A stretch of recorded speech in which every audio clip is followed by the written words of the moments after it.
Another day, another basketball stories na naman ang pagkukwentuhan natin.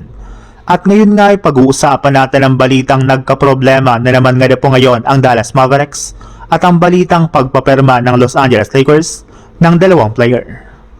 Isa na nga po ang Dallas Mavericks sa mga koponan na official ng eliminated sa pagpasok sa playoffs at maging sa play-in tournament ngayong season.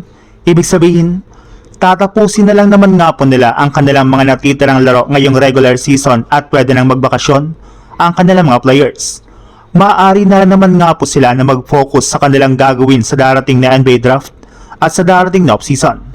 Pero bago pa man nga po magtapos ang season sa Dallas, ay nagkaroon na naman nga po sila ng napakalaking problema sa kanilang player na si Daniel Gafford matapos itong magtamo ulit ngayon ng right arm injury.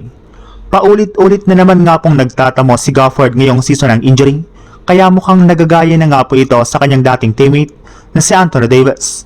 Pero ayon nga po sa ilang mga analyst, hindi rin naman nga po nakapagtataka bakit sunod-sunod ang pagtatamo ng injury ni Gafford, gayong napaka-pisikal nga po ito na maglaro sa kanilang mga laban na nauuwi sa pagkakadali ng kanyang pangangatawan.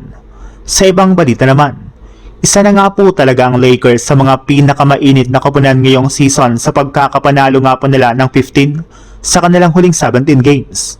Napabilang na nga po sila sa OKC Thunder at San Antonio Spurs na patuloy na nagdudumi na ngayon sa kanilang mga laro.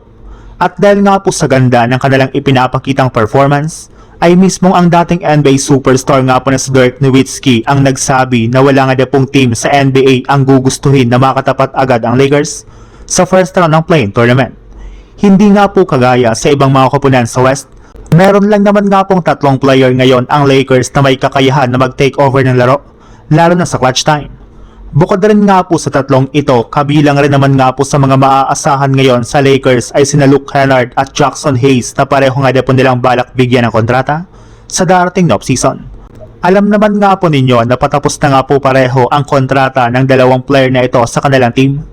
At dahil nga po sa maganda nilang performance ay balak na nga po nilang bigyan ng bagong contract extension ang dalawang ito bago pa man sila pumasok ngayon sa free agency market.